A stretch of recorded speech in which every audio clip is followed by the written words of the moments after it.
Hello, this is John with Theology Ed. This is part 3 of the Donnie Darko series, which will also be sort of part 1, or maybe the only part, of the Back to the Future series that I will be doing, sort of within Donnie Darko. And I say part 1 or maybe more. I'm going to talk about primarily the first Back to the Future film, not all 3 parts of the trilogy, though I'll be bringing in a couple things from part 2, maybe part 3 as well. But I may decide that I need to cover part 2 and part 3 more thoroughly later. And if I do that, well, I may need a second or third part to this sort of Back to the Future discussion within the Donnie Darko series. But the reason I'm putting Back to the Future in the Donnie Darko series is because there was a conversation in Donnie Darko between Donnie and his professor here when Donnie asked about time travel. He says, "Do you know anything about time travel?" It was at this point that the teacher picks up this slinky and says, a wormhole," using the slinky as the wormhole, "a wormhole with an Einstein-Rosen bridge, which is theoretically a wormhole in space controlled by man." He's going to go on to talk about time travel here and use this slinky, as a representation of the Einstein-Rosen bridge, or this wormhole. And he says, so according to Hawking, this is what you hear in the film. So according to Hawking, a wormhole may be able to provide a shortcut for jumping between 2 distant regions of space-time, meaning these wormholes are your opportunity for time travel. And the conversation continued with Donnie. So in order to travel back in time, you need to have a big space for something that can travel faster than the speed of light, theoretically, says the teacher, and be able to find one of these wormholes. And the teacher says the basic principles of time travel are there. You've got your vessel and your portal, and your vessel can be just about anything, most likely a spacecraft. And here's the reference to Back to the Future, like a DeLorean, Donnie says. And the teacher, and I didn't catch the word, a craft of any kind.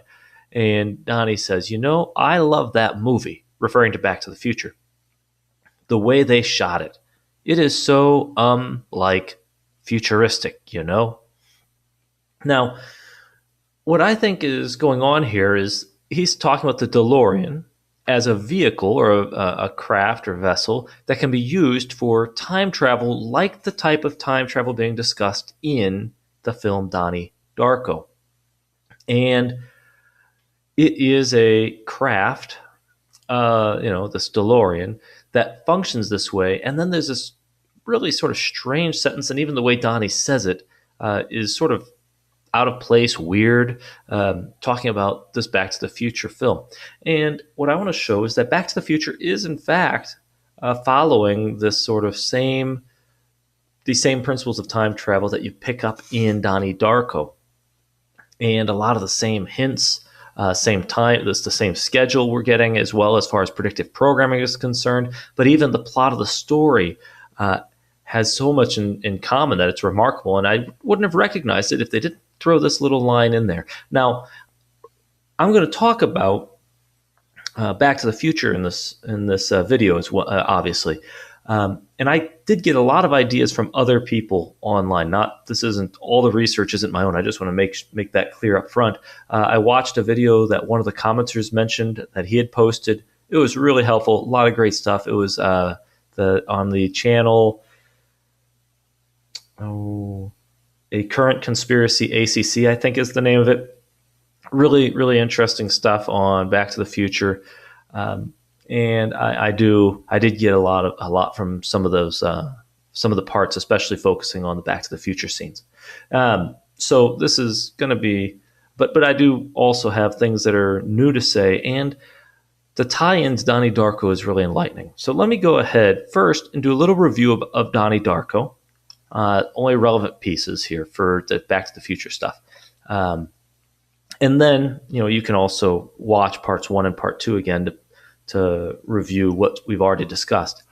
But Donnie Darko, of course, is a film about Donnie, who is called out of his room by a buck rabbit. Now in his room, he has this large eye of Horus on the wall. It represents Sirius. We've discussed that in a previous video. The Doomsday Clock happens on October 2nd, 1988.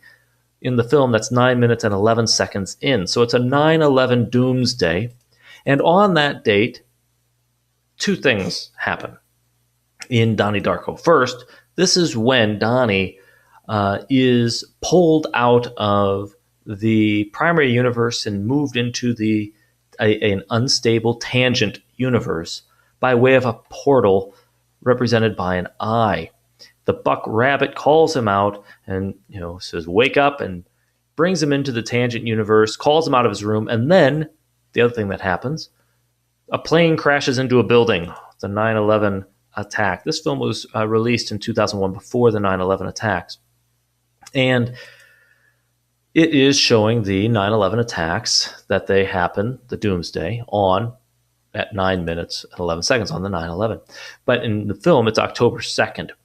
And then Donnie gets up. When he wakes up to leave the room, when the Buck Rabbit calls him, he turns the light on, leans in front of the light to eclipse it, making our familiar eclipse with Sirius symbol. It's a very important symbol that comes up in a lot of different places. We see it in My Pet Go 2, of course, in various ways. We see it in the "You Should Have Left" trailer. Here, the girl's head is representing the eclipse, the shadow of the black hole sun. And up here, she has the shadow hand in perfect position, and it's barking. Ruff, ruff, ruff. This is your dog star or Sirius. Here in that trailer as well, he eclipses the light. See how his head moved over in front of the light, the lamp there. And he's looking this direction, but his reflection is not matching. Instead, his one eye is in shadows, and only one eye is appearing, looking at him. So we get the one eye, that's your Sirius, your eye, and we have the eclipse here. So we get this repeatedly in a lot of different places. And it's a symbol that represents, I'm fairly confident, real confident, what happened in 2001 and then in 2020 as well, which was a solstice eclipse, or an eclipse on June 21st, 2001, followed by the Buck Moon and then Sirius conjunction, roughly simultaneous, Sirius conjunction with the sun. So this is the period of time, about 40 days or so, when Sirius is in the sky at the same time as the sun, because of which you can't see it, because it's the light of Sirius is drowned out by the light of the sun. And then after that, Sirius becomes visible again in the middle of August, somewhere between August 8th and August 18th, depending on where you're at in the world and and so on. So you get this date range when Sirius becomes visible again, which we'll talk about in a second, is related to the Lion's Gate or Lion's Gate portal or whatever it is. But anyways, so Donnie gets up, he walks out of his room. We see the destruction of America being represented because the plane is going to crash right into this ceiling, which has a U.S. flag and the Led Zeppelin Swan Song Records poster. So we have the Swan Song of the U.S. This is how the U.S. ends. It starts in 2001. Then we get the wormhole around the Sirius conjunction with the sun, and afterwards the birth of Sirius, resurrection of Sirius, of the new year with Sirius. And then that wormhole is sort of closed at the end of this 19-year period in 2020, when we get the same sequence, the June 21st eclipse, followed by this period of time, this conjunction of Sirius with the sun. Okay, and that's our swan song of the United States, which we're entering the second part of that currently. We're sort of watching it with the pandemic and a lot of events that are unfolding, civil unrest and so on. If that's correct, we'll be seeing this sort of thing accelerate perhaps other crises as well. We're not sure exactly what's going to happen, but the idea is that this is all, we're going into the second 9/11 period. We may even be in it with the pandemic being the first parts of it, okay? So Donnie goes out and he meets the Buck, and when he sees the Buck says, the Buck Rabbit, "This is when the world will end. When? 28 days, 6 hours, 42 minutes, 12 seconds after. Now, if that's representing the buck moon, which was the July 5th buck moon, you add your 28 days and hours, you end up at August 2nd to August 3rd, 2020. And then that was actually, interestingly, when the Hurricane Isaias was going up the East Coast. On August 4th, that hurricane was still going, and that was when you had the Beirut bombing, the explosion. I'm not sure that that's related, but we'll have to see how what are the effects long term of that? How does that is that going to contribute to more unrest in the Middle East? Obviously, Lebanon's a mess because of it. Food shortages, chaos, economy in terrible shape. Riots or protests there against the government because they're blaming the government, and a lot of other things. And Trump and the U.S. Military, they thought it was a bombing. They say it was a bombing, not just an explosion caused by the fire. Okay, so there's who knows what's going on behind the scenes, what kind of maneuvering is happening between politicians and so on. We're not sure. A lot of that stuff isn't available to all of us. But anyway, so Donnie falls asleep out here, and we get again that sign symbol, right, where we get an eclipse with Sirius being in the sky and blocked out, with the heads here and the sun behind him. And we get the 28 days, 6 hours, 42 minutes, 12 seconds. And so we get this over and over again. And even in the classroom, we get the black hole with the ring looking like the eclipse. And then we have Sirius represented by the slinky. The wormhole is what? The wormhole is Sirius. Sirius is an eye. The portal or wormhole through which Donnie and the Buck Bunny pass to enter the tangent universe is an eye. So the eye is the slinky, which is Sirius. Now, in these 2 years with the eclipse, so 2001 to 2020. Now, this is all related to the Lion's Gate. Now, this comes from medium.com website. The Lion's Gate is marked by the yearly alignment between the Earth and the star Sirius. As the star Sirius rises in the sky, Orion's belt directly aligns with the pyramids of Giza. And from our perspective on Earth, it appears that Sirius comes closer to the Earth. Okay, so the Lion's Gate is when Sirius rises in August. Now, the Lion's Gate timeline convergence, what's happening? Given what happened in July, we'll talk about that. What happened in July will afford us more choices, and we will have a collapsing of timelines that were available to us on either side of the road that fall away because we are no longer on those roads anymore. In other words, first, the way this medium.com site explained the Lion's Gate, in July, we get more choices. Whatever happens in July creates more choices. And so we have lots of different choices available to us. And this allows for us to free up energy by not being connected to points of time in the future, as we are behind in physical form, from where we are energetically throughout different timelines. Okay, I'm going to explain this in a second here, so it'll make more sense. Our energy is connected to points in time in the past and in the future. As gateways open, more energy is going to more points in time, depending on our development at any given point. As we move through time and make choices, rise or fall in vibration, we naturally collapse and charge timelines. Okay, so I'm going to try to give my explanation. So in July, we've got lots of options: choice 1, choice 2, choice 3, choice 4. This is a little illustration I made over here. Notice I have 2, 2, 2, 2. I'm trying to quantify some sort of measurement of energy. So we have our energy divided up between lots of different options in July. Okay, so we have new options, lots of possibilities, and directions that things can go. But then August comes along, and what ends up happening is here in August, as we choose our lanes and land where we resonate vibrationally by what we're doing. I'll explain this. So in August, what's going to happen is they start making decisions with the Lion's Gate. We end up making decisions that close off connections to the future. Okay, other possibilities, which allows us to refocus our energy on a specific path in order to keep us vibrationally on track and centered. And it's very important to be vibrationally on track and centered, balanced, and going in one direction. August comes in to literally obliterate the timelines that are not an option. See, August is going to obliterate these options, these timelines. Okay, this is what this particular Stargate is about. This is the Stargate.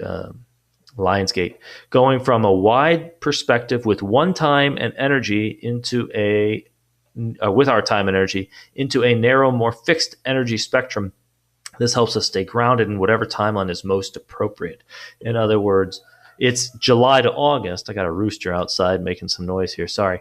It's in July we get all these options, divided energy. By August, it's sort of like we're settling on a path, refocusing all the energy that had been divided up into a single path. We're activating it, and then it can go on for however long it takes to not just activate, but to complete whatever that plan is to bring about that future. So what's happening, I think, in the Lionsgate, it's like in 2001, they got to August, and they started down a path, had the 9/11 attacks. But then they were in the alternate, you remember the tangent universe, quote unquote, not literally, but there was a period of time of transition, a period of time in which they were trying to change laws, put the right people into places of power, executive orders, things like this, technology, development of technology, and so on, in order to prepare for when they activate again in 2020 to sort of complete the plan. I think that's the idea. Now, okay, so it sets up new possibilities for the rest of the year in more Stargates, right? So this is, again, they activate in August, and then you got your year. Okay, now going to Donnie, again, he talks about this time travel, and they're going to get into this DeLorean, but this Lionsgate is going to be important. We see it in Back to the Future a lot, right? Where does he live? He lives in Lion Estates, and he has to go through the Lionsgate. When he time travels back in time, one of the first places he goes is where? To the Lionsgate in 1955, before the whole neighborhood is built. He just sees the Lionsgate. Then he hides the DeLorean, the time machine, behind the Lion Estates sign right next to the Lionsgate. And then to go get the DeLorean to time travel again, they have to go where? To the Lionsgate to get it, and so on. Okay, the Lionsgate at the end of part 2, leading into part 3 of Back to the Future, is where the time machine is struck by lightning and gets sent back to 1885. Excuse me. Okay, so again, the Lionsgate, the Lionsgate, the Lionsgate. This is when all this is happening in Back to the Future. Now, I want to talk briefly about the wormhole. It's called an Einstein-Rosen bridge. In Back to the Future, the dog, right, the dog, this is Doc's dog, is named Einstein. He's also the first to time travel. He's put in the DeLorean first to do the test 1 minute, moving forward 1 minute in time. Einstein travels in time. He goes through the wormhole. It's an Einstein-Rosen bridge. Einstein, also being a dog, is representing the dog star. So they're doing the same sort of representations in Back to the Future that you're getting in with Donnie in Donnie Darko. Okay, so it's a wormhole Einstein-Rosen bridge. Now let's look at this a little bit. For time travel to be possible, you need to have a traversable wormhole. Okay, so you need a traversable wormhole that would allow time travel. That's the only way you're going to get time travel. A proposed time travel machine using a traversable wormhole would hypothetically work in the following way, and so on. So what you need is a traversable wormhole. That's a special kind. Now, what do they look like?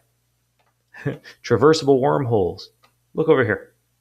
An eye. It looks like an eye. Image of a simulated traversable wormhole that connects the square in front of the physical institutes of the universe. Yeah, okay. So notice the simulated traversable wormhole looks like an eye. Our eye of Horus, representing Sirius. The eye that Donnie and the Buck passed through to do the time travel. And here our wormhole is in the position of the eye in the symbol here, okay, with the slinky.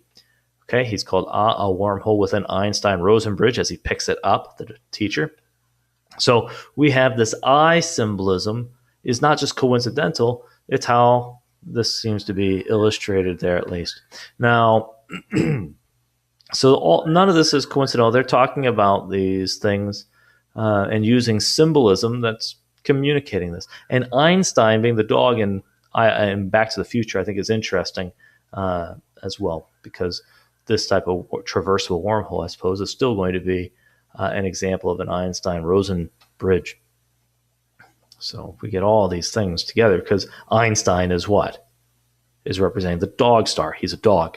Okay, so Einstein-Rosen bridge, I. Okay, we're getting the same thing over and over again. So let's look at a comparison between Donnie Darko and Back to the Future before I really dig into Back to the Future sort of from beginning to end.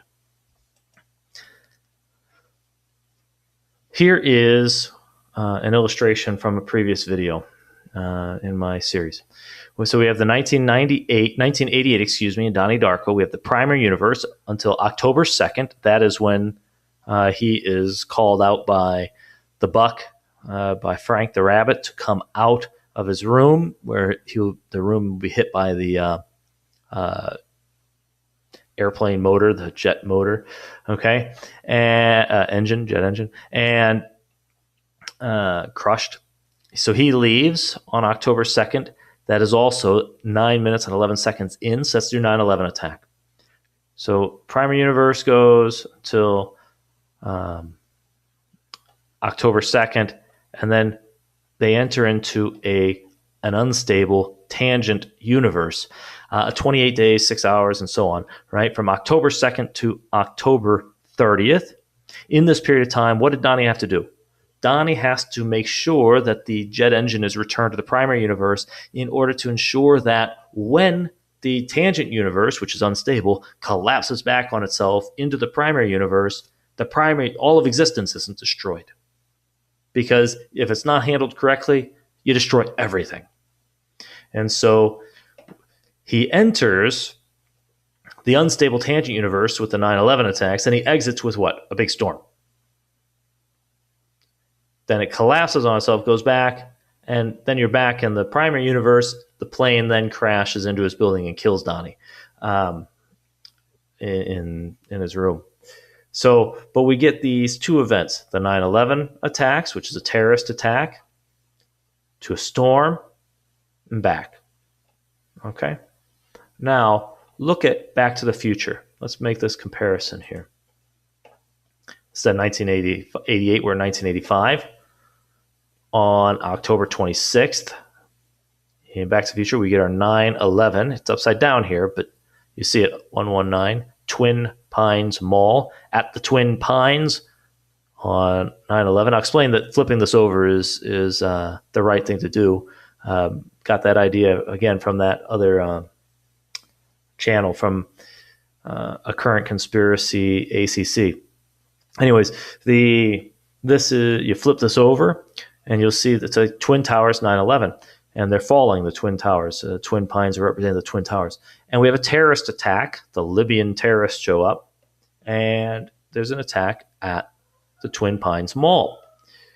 At that time, Marty uses the time travel machine to escape the terrorists, just like Donnie escapes the terrorism when he goes through the portal, right? He doesn't get killed by it. Why? Because he traveled into the unstable tangent universe. Marty, to escape the terrorists, travels into the past when he says, let's see if this baby can hit 90. But when he hit 88, of course, he time traveled back to 1955. And so he goes back to 1955 into an unstable tangent universe, which was from November 5th to November 12th in 1955, excuse me. And back in that time, what's he have to do? He has to secure the future, because if he screws things up then, what's going to happen? He's going to go back to the future. He can destroy his own existence, his own family's existence. He can put everything out of existence, right? He can screw up the way the future was. And so to save that, he has to spend this time making sure his mom and dad kiss at the dance so that they get married, they have kids, including him, and all of that. Now, that was the story. Just like Donnie has to make sure the plane goes back to save the universe, Marty has to do that. He has to save his future as well. Then at the end, at a storm, lightning storm strikes. That's how they get their power to go back. He goes back to the future, back to 1985. While what? There's a storm, and everybody is dancing at the Enchantment Under the Sea. Notice, Under the Sea dance with Neptune and his trident hanging out there.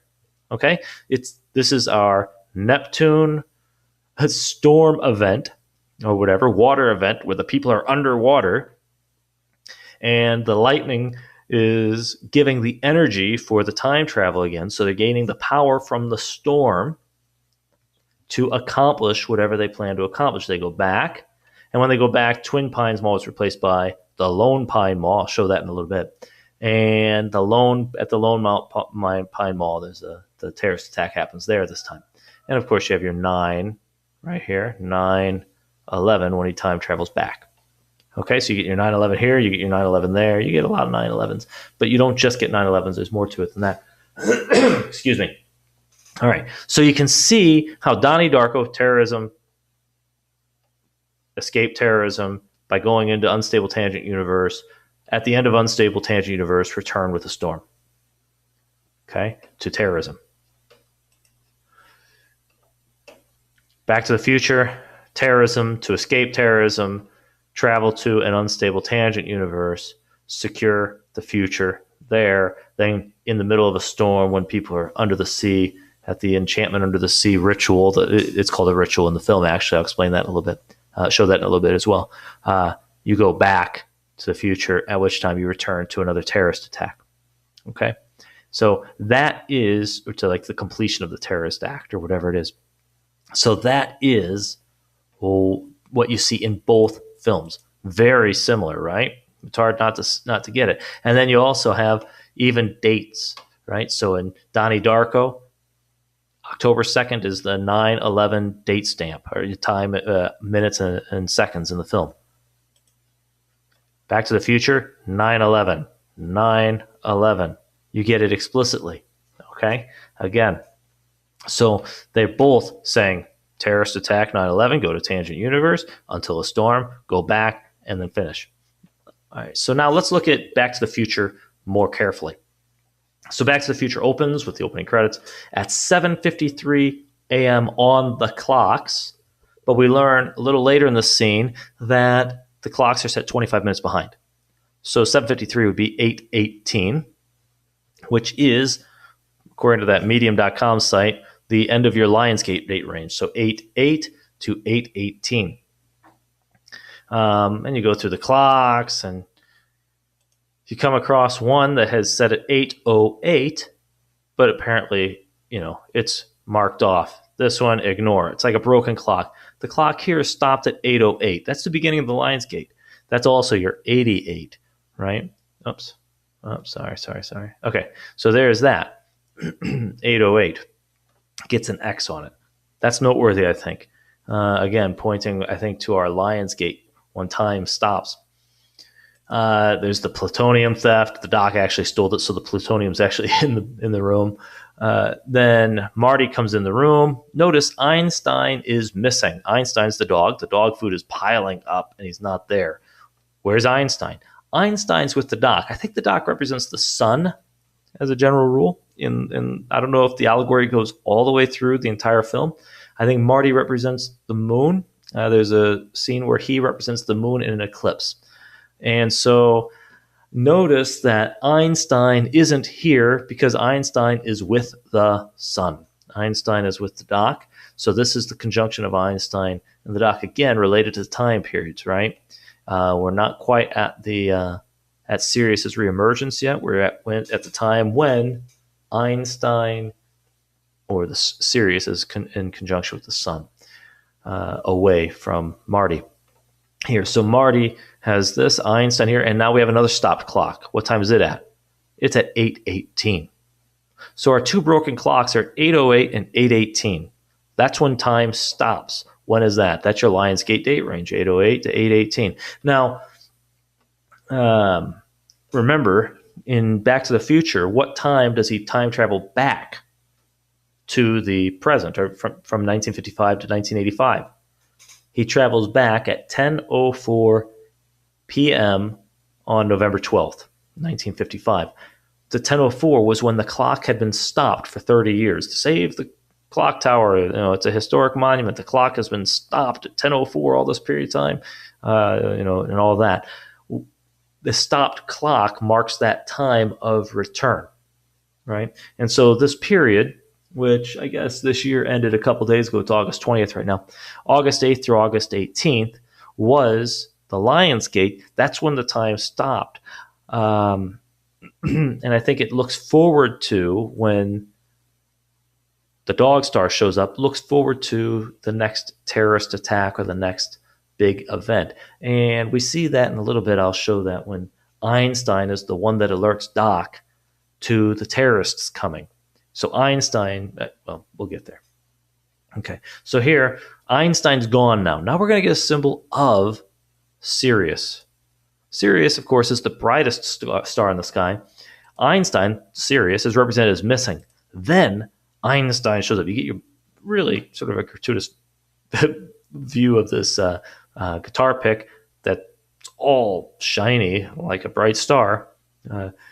Right after Marty turns all this, he's going to play this huge speaker, a guitar using this huge speaker amplifier, and he turns everything up max volume, max everything. He gets now you see Sirius, and then he strums it, and you get an explosion. Okay, destroyed, throws him back, and causes all sorts of damage. All right, that's related to the return, I think, of Sirius. Okay, so your explosion attack or whatever happens after Sirius reemerges from its conjunction with the sun. So again, around your Lionsgate time. While right after that happened, you see the bookshelves, or the shelves have been knocked down by him being thrown into them. He answers a call from Doc, and Doc says, what time is it? 8 o'clock. My experiment worked. They're all exactly 25 minutes slow. Okay, so there you have the 25 minutes behind. That's how we knew the 7:53 a.m. was actually 8:18. Now, the conversation continues. Can you meet me at Twin Pine Mall tonight at 1:15? I made a major breakthrough. I'll need your assistance. Where have you been all week? Where's Einstein? Is he with you? See, they're drawing attention to Einstein not being here, but being with the Doc. Yeah, he's right here. Okay, so that's, again, I think, another hint that this is a period of time before this happens, when Einstein and the sun, when the Dog Star and the sun are conjoined. He runs off to school because he was late. After school, somebody gives him the Save the Clock Tower flyer. Tower struck, and a hint of 9/11 right there, I think, probably. I don't know what this means. I love you. 4/8/23. I don't know.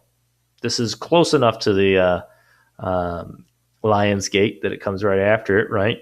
So 4, if you think of that as like FOR, 4 August 23rd. Nah, I don't want to read too much into dates, but there you go. You can think about it. But so Save the Clock Tower.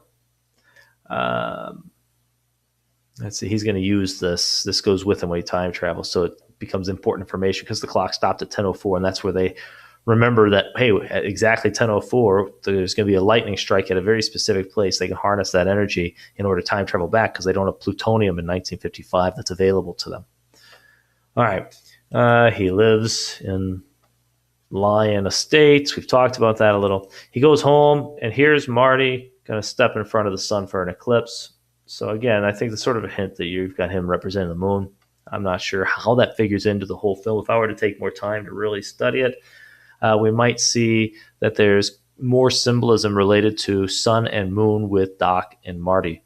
The two of them get together a couple times, and Marty tries to get away from Doc, and Doc pulls him back. So I wondered maybe that represents an eclipse and then another one. I'm not sure. But those are the sorts of things that we can think about if somebody wants to really dig in to see whether we can find something more there. But I wanted to point that out just so that we can be aware of the fact that this is one of those cases where they clearly have your sun set back here, and then they make sure that the camera is aligned where Michael J. Fox is going to step right in front of it and hold the position for a little bit. And that's what they do. So they clearly have this sort of symbolism in mind. Now, that night, 12:27 to 12:28, again, they're just showing clocks at weird times, and the clocks from the beginning of the film are important. The clock, 9:11 or 1:16 with Twin Pines Mall shows the 9:11. We saw at the beginning the 7:53 actually represents 8:18, which is Lionsgate date, which is Lionsgate comes up over and over again throughout the Back to the Future series, the trilogy.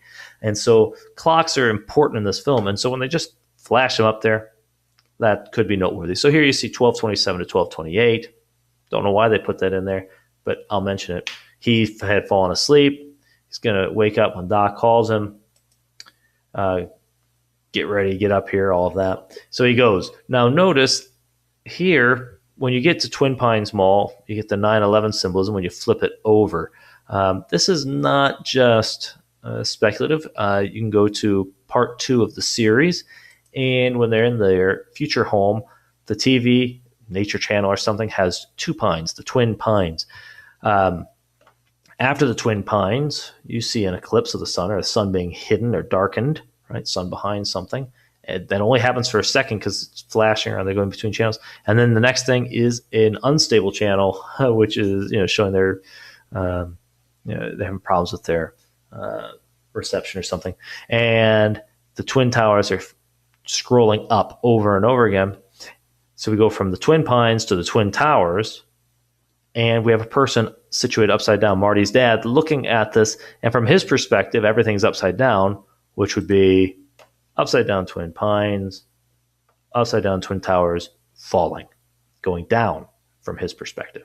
And so the Twin Towers going down is represented here after your sort of eclipse.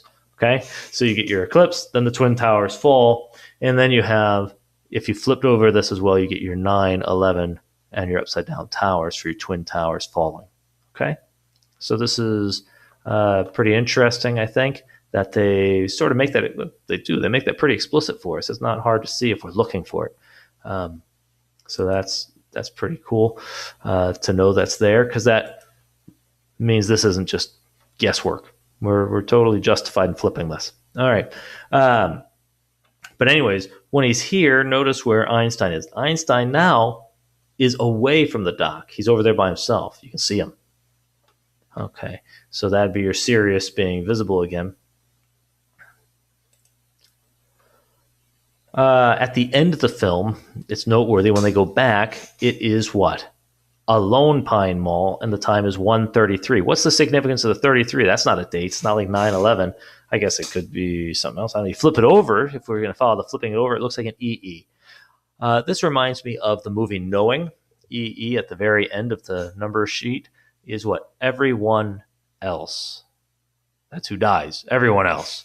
In other words, first we take Manhattan, then we take Berlin. That's the whole free world. Okay? Everyone else. This is when they go after it all. They try to finish. I think that's probably what's being hinted at here. It's also interesting. It goes from 2 trees to 1 tree, and we get this stupid line from Biff. He says, "Why don't you make like a tree and get out of here?" Right? Well, it's gone. Right? Go from 2 to 1 tree. We get these hints. Again, they're making a big deal, I guess, out of these trees. So, anyways, he's there, 1:16 a.m. Twin Pines. Einstein is separate from the dock. So now we have a visible sun, or visible dog star. And he shows up, he looks, and we get this symbol, it looks like, right? We see the large sun, and we see the small sun together. This is sort of your conjunction of Sun and Sirius, that light disappears, and what comes out of time? Out of time. The DeLorean backs out, and we get the license plate for the first time. Out of time. You're out of time when you get the symbol. That's when it happens. So that's your marker.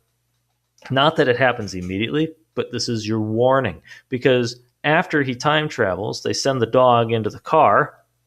I'm going to go back. We'll go through this. And it's Einstein in the car. Doc and Marty are oblivious. The Libyan terrorists are showing up. Einstein starts barking. The doc says, "What?" And he looks over. He says, "How did they find us?"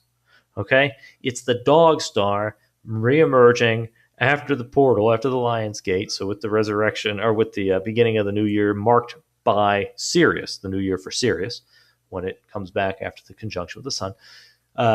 That is what warns us of what's coming. Okay, so the dog barks, ruff, ruff. Terrorists are coming. Now, we go back here. So he says, "Good evening, I'm Dr. Emmett Brown. I'm standing on the parking lot at Twin Pines Mall. It's Saturday morning, October 26th, 1985, 1:18 a.m. This is temporal experiment number 1. So 1:18. He's going to watch the clock. He puts the dog in the, there's Einstein going to the time machine. He's going to watch the clock. It goes to what? 9:11, 11:09. Okay, so here's your 119, 119, 2 clocks. This is an interesting one because this is your first date, right? 9/11.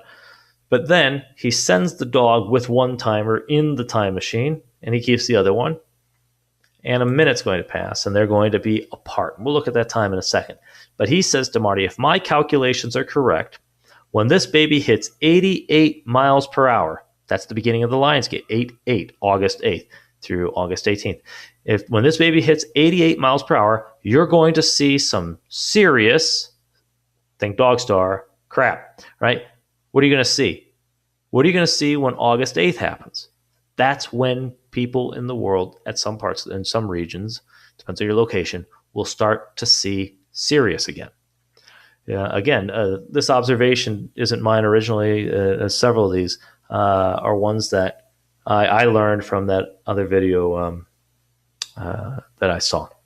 So anyways, but it's a fantastic observation. When this baby hits 88 miles per hour, you're going to see Sirius. Okay? They're definitely talking about Sirius. They're definitely talking about, this is all Lionsgate stuff. This is why Einstein, the dog, is there, and it's a Einstein-Rosen bridge that we're looking at. All this is working together, just like Donnie Darko. Okay, so he sends him. Notice that Doc sees Marty trying to get away, and he pulls him back. And this happens 2 times. The DeLorean then is driving directly at him under remote control by the Doc. And there's your wormhole being created at 88 miles per hour. And poof, it happens. And he says, what did I tell you? 88 miles per hour. The temporal displacement happened exactly 1:20 a.m. And there you get your out of time. Now, a minute later, he comes back and he says, ha, Einstein, you little devil. Right? So Einstein is representing Sirius, Eye of Horus, time travel, all the stuff that we've seen in Donnie Darko already. And he's being called the little devil here. I just thought that was an interesting observation. But when he gets back, he compares the 2 stopwatches. And hey, look. And now, if the first one was a date, 9/11, 9/11, or 11/9, 11/9, what would this one be? Well, it could be a date, right? It could be 12/01/2021. That would put it close to what? I'm not going to get into the whole date thing, but I'm just throwing these out there. Every time I see a clock in Back to the Future, I think we should be looking at those just to see what the significance could be. But here, you get a 12/01/21. That is the first day of December 2021, which also is only 3 days away from the eclipse. And that is featured in iPet Go 2. This is the city calendar, which goes in iPet Go 2, goes from December 2020 through December, the eclipse in December 2021, at which point it immediately jumps out of the city calendar, goes to the dancers, and then to Ra-Hoor-Khuit, Horus, the god of vengeance, exiting, being birthed from the church and the destruction of the church, right? That all happened when? Right as that the boy was spinning to that final eclipse of the sun in December 2021. So that's very close to this date, 12/01/21, very close to the time that possibly we're seeing the end of the city calendar and the lead in to the birth of Rahorkut and the destruction of the Catholic Church, okay, in IPEC 02. So again, that's just a noteworthy date. And so the fact that this can be read as a date and is close to that is noteworthy, I think. Yeah, worth putting, making a little note in the back of our minds. All right. So, but notice it's a minute apart, 120 and 121. That's because the dog didn't experience that minute, just was instantaneous. He jumped to the current time while Marty and Doc were, thinking about where the dog went. All right. So they go back. Oh, yeah, the dog barks. This is Sirius alerting Doc and Marty to the terrorists coming. Then the terrorists come. So that would be think of it, 2001, right? In 2001, August 18th comes around, 8th to 18th comes around. Sirius is now visible throughout the world, and that's your heads up. Now, next up is a big terrorist attack. And a few weeks later, on September 11th, it happened. So Sirius was the warning that it's coming. Then he time travels to escape these guys. Marty does. And he ends up in 1955. We've already talked about this briefly before. And where does he go? Right after he crashes on the farm into the shed and gets accused of being an alien and shot at, he goes and he puts the car over here behind the sign near Lion Estates at the Lion's Gate. So again, all this Lion's Gate symbolism. There's a few things that are interesting about water. He's wearing this jacket, and 3 times in the film there's a reference to it being some sort of life preserver. What did you do? Jump ship? What's with the life preserver? Or later, another guy says, I think this is Biff, Dork thinks he's going to drown. Another one says, this is his grandma, I guess. I guess you're a sailor, aren't you? That's why you wear that life preserver. He says, Coast Guard. Okay, I'm just mentioning that because we do know that as we go in the story, what do we end up at? A lightning storm and the enchantment under the sea dance with Neptune. So again, it sort of has this look to everything is heading towards possibly a water event again. I'm not saying it's a literal water event. It could be referring to, metaphorically, the uprising. Could also be the virus in some way. I'm not sure how it all works. But the point is, at least in these films, storms and water seem to be something they're pointing to, whether real or metaphorical. In the story, of course, he needs to make sure his dad and mom kiss because he messes up here. His mom would have fallen in love with his dad this night after his dad bumped into him with the car, but Marty tried to save his dad, and then Marty got hit by the car, and his mom falls in love with him initially. And so that's what he has to take care of in order to ensure his existence in the future. Otherwise, he destroys that. All right, the Lion's Gate, they go back. Marty and Doc are together. Here you have a clock with a buck.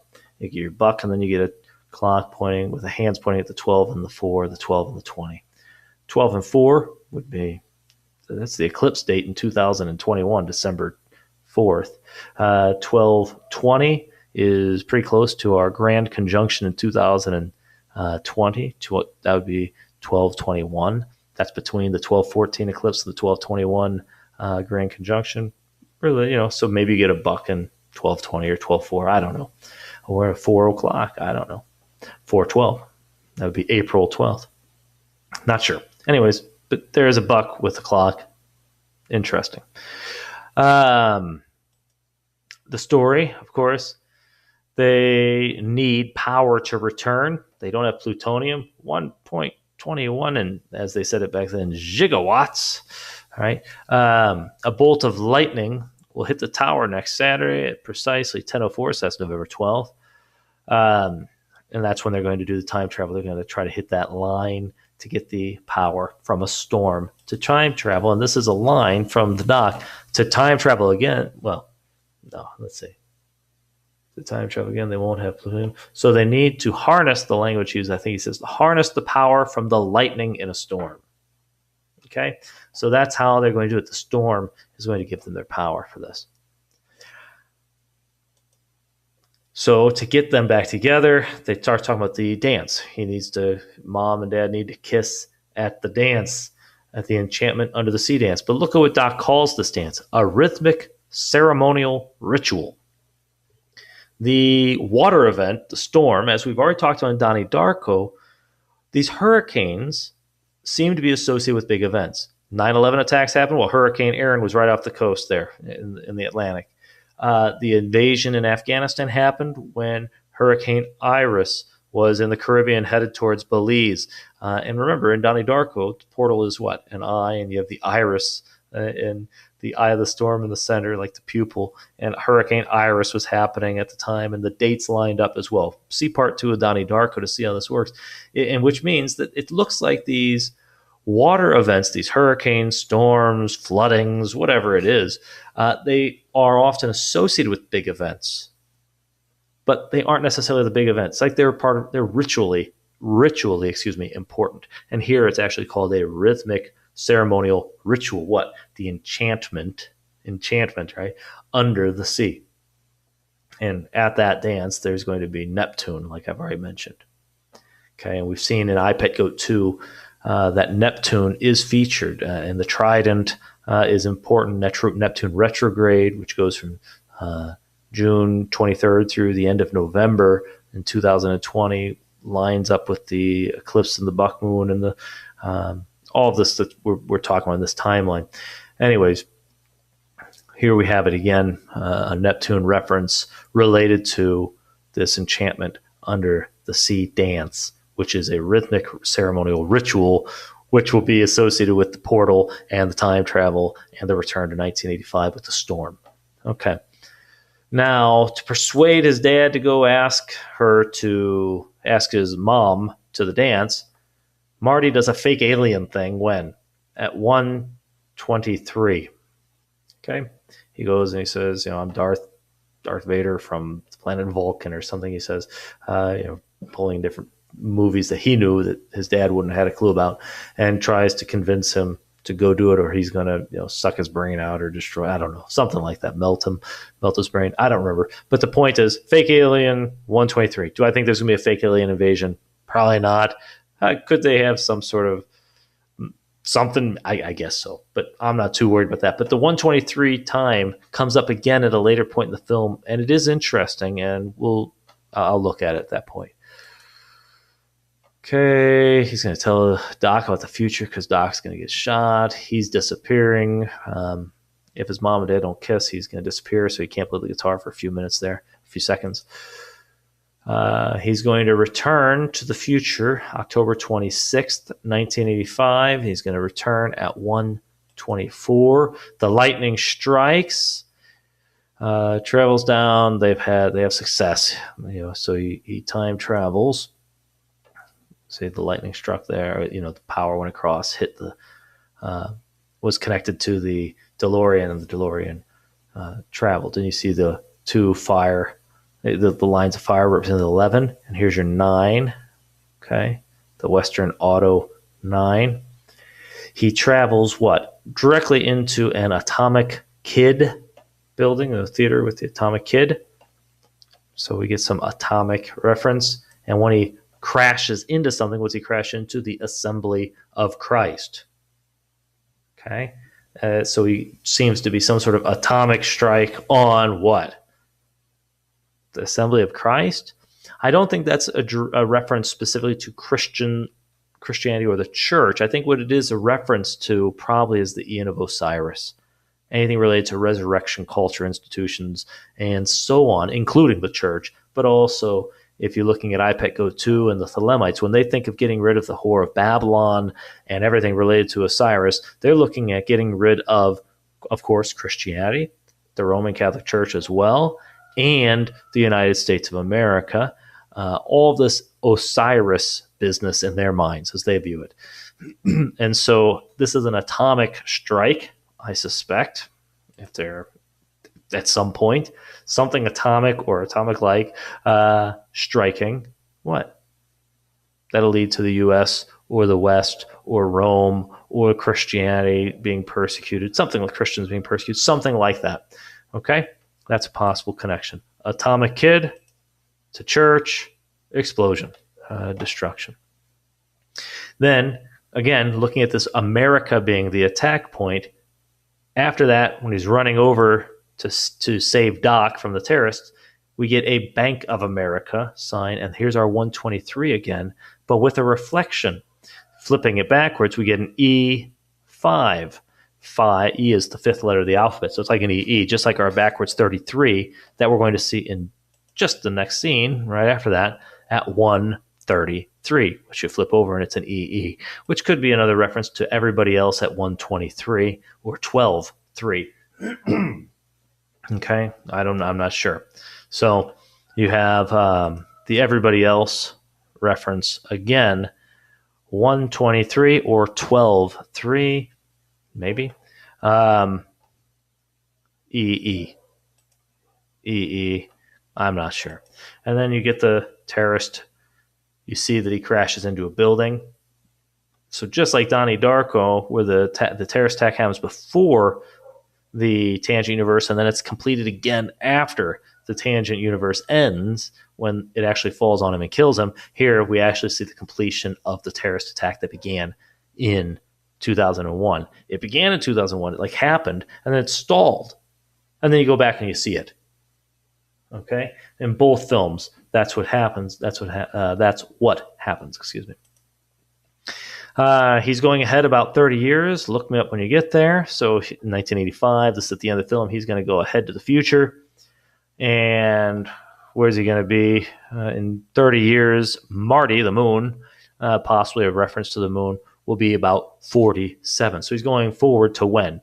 The moon on July 4th. The full moon on July 4th? I'm not sure. Maybe that's looking to one of the to 2001 and 2020. Okay, when you had your buck moon 4th, 5th. Okay, and so we get this, the moon, Marty, at 7447, 4th day of the 7th month, and the reference to 30 years may be less important than the reference to the moon, full moon on the 4th day of the 7th month in the future. So 2015 being less important than 2001 and 2020. And would be interesting as well, because he can't travel to, I guess they could have made him travel to two future times, right? Having a plan to do 2001 and 2020 by referencing the moon on July 4th, the full moon on July 4th. It could be a way to point out these 2 years in which that happens, 2001 and 2020. All right. So again, we get another clock. I'll just mention an alarm goes off right at 10:28. So the clock turns from 10:27 to 10:28, and then we hear, Huey Lewis, got to get back in time and all of that. He goes out, sees his family, and lo and behold, now they're different. They're the same family, but dad's, confident and successful, and mom is taking care of herself better. They have a good marriage, good relationship, and all of that. And Biff is working for them rather than him working for Biff. Okay, so that's the story. So things got better, I guess. But there is the story. But we definitely see in here this relationship between, and you can see why Donnie Darko looks back to it. If you're looking at predictive programming that's supposed to point out the 9/11 attacks as a terrorist attack that begins in 9/11, then is sort of quote unquote delayed or, has an intervening unstable tangent universe period that ends with a big storm and then terrorism again, the completion of the terrorist act that destroys the United States. You get it in Back to the Future just like you get it in Donnie Darko. Here it is in Donnie Darko. Here it is in Back to the Future. And we can get more details, I think, for Back to the Future, because Back to the Future is giving us dates in the clocks for sure. We definitely got the 9/11 here. We definitely have other hints at times. We get the 808 to 818 at the beginning. Okay. You get a lot of these hints, and I think, maybe we can gain some information about 2020 from Back to the Future if we're looking at the right, if we're looking at the right places. And I don't think we're going to guess it or get it for sure, because there's several clocks, lots of clocks, different options. There's not a huge number of options, but you got the 1027 to 1028, you got the 1227 to 1228, you got the 123 or 123, you got the 1201 2021. You've got lots of different options. Okay, but it's not a huge number of options, and it may be interesting to look through there and see what could we do with those dates or those times. If 9/11 is in there, maybe we're supposed to get something out of those as well about the 2021. Or maybe 9/11 is when both are going to happen. It'll be really interesting to see what happens. We got 9/11, we got other dates as well. I'm not too worried about the dates. I think we're definitely in the date range, the period. I think we've entered the second part of their plan to finish the U.S. I don't think it's going to happen in a day or in even weeks. I think it's going to happen in months or years. So we're going to watch from now to the next year or two, or who knows how long. I don't even know. I'm not too worried, but I know we're in it, and it's a very unpleasant time. We're already seeing a lot of major changes, and it's not good. So, all right. Like, subscribe, share, and take care. Blessings.